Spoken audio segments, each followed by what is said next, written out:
Hey everybody, welcome to the Saturday show. My name is Stephen Fleming, and for those of you just tuning in, this is the show where I talk about the news and stuff that I thought was interesting from the last couple of days. That being said, let's get right into it. The first thing I want to do today is give a real quick recap of what's been going on with CISPA, or the Cyber Intelligence Sharing and Protection Act. For those of you that don't know, CISPA is an act that recently passed the House of Representatives that allows private corporations to share your information with the government. Not exactly a step in the right direction as far as internet privacy is concerned.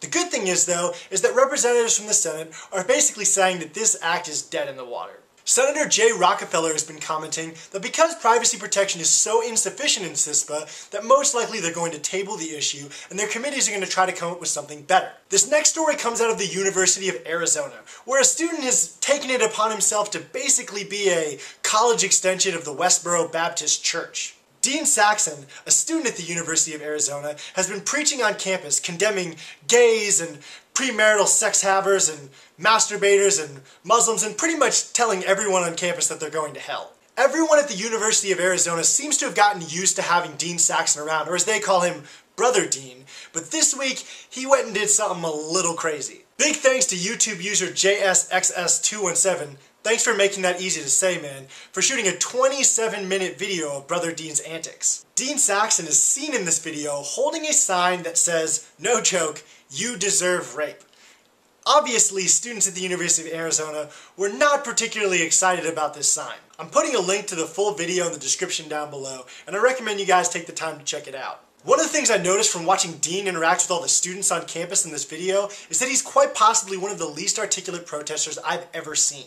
The best reason he can come up with in the video for why women should be raped is because their shorts are too short. I would say that Dean would probably prefer that women were running around in burqas, but he makes it pretty clear in the video that he thinks that all Muslims are pedophiles. My next story comes out of Marist College, which honestly really doesn't have anything to do with anything, but I still thought it was a funny story and that you guys might want to hear about it. The rowing team at Marist College was out on the Hudson River for their daily practice, when the captain happened to look over and see a rock floating down the Hudson River, and then he thought to himself, wait a second, rocks don't float. That is legitimately what he said when he was interviewed by the media about the incident. That's a hell of an education you get at Marist College.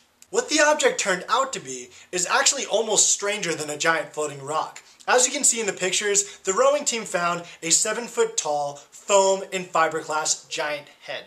As of right now, there are no ideas as to where the giant head came from, but given the last couple of weeks that we had, I'm just going to go ahead and say it was put there by terrorists. The next thing I want to talk about is a recent lawsuit filed by the ACLU against Norristown, Pennsylvania.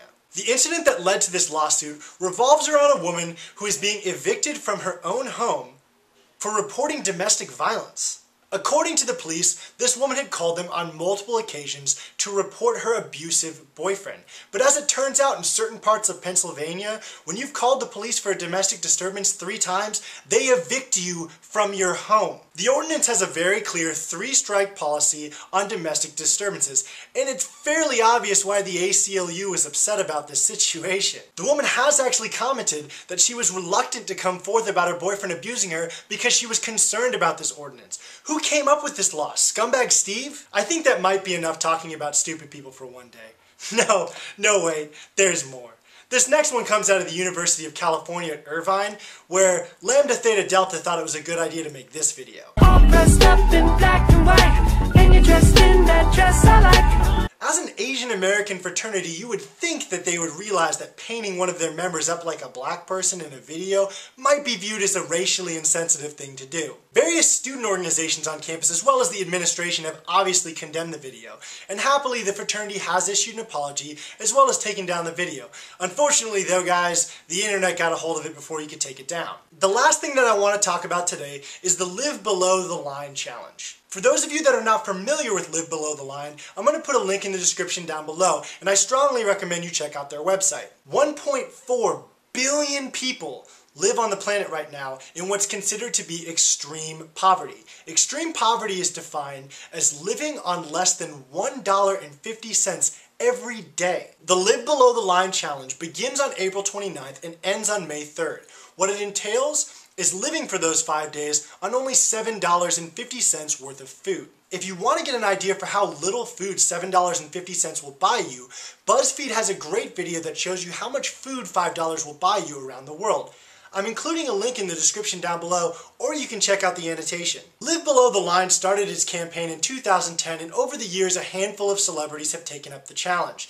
This year, Ben Affleck, Josh Groban, and Sophia Bush are all committing to live 5 days on $7.50. In response to this, I want to issue a challenge to you. If this video gets at least 600 views by Monday, I will take up the Live Below the Line challenge and live for 5 days on only $7.50. Share this video on Facebook, show it to your friends, send it to your parents in an email. Do whatever you have to do. If it gets to 600 views, Monday I will start living on only $1.50 of food every single day. Alright guys, that's all I had to talk about for today. But before I sign off, I want to give a quick shout out to Nick Sugimoto for recommending an article for today's show.